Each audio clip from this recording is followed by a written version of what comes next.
Well, I will say that I have a history of a lot of broken relationships in my life prior to coming to Christ and really surrendering to Him. So I guess I'll start with that. I had trouble in the beginning surrendering to the Lord at all because of His position. In my mind and my perception, and I'll say that with honesty because I believe that our perceptions, are not necessarily what other people want to give us. It's what we derive from the things that happen around us and our personalities and character. So, but what I perceived from my mother's faith and what I saw in my home was that Christ was defeated. He was a martyr, and he was to be loved and emulated, but he was a martyr. He didn't have he wasn't the powerful God, protector God that I was looking for and that I needed desperately because of the things that I had encountered in my life.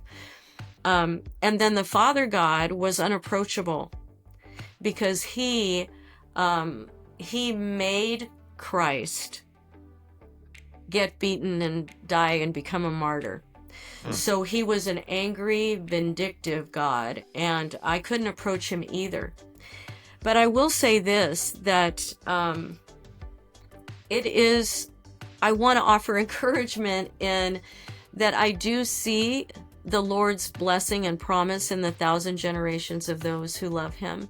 Amen. Because even in all her inability to communicate those things or maybe to even understand them herself, my mother passed on that blessing to me.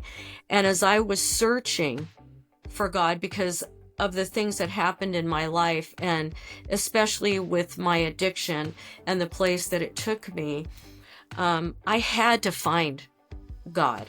For me, it was either I'm going to die or I'm going to find God. That really was all there was. And so it was terrifying. But in that journey, I was unable to move away from Christ. So anything that I looked for, even in like New Age literature, any of the things that I read, if it didn't have Jesus in it, I rejected it. So somewhere along the way, I knew that he was part of the answer for me, but I didn't know how. I didn't know how to get to him. I didn't know how to surrender to him. So that's I think the first part of the story.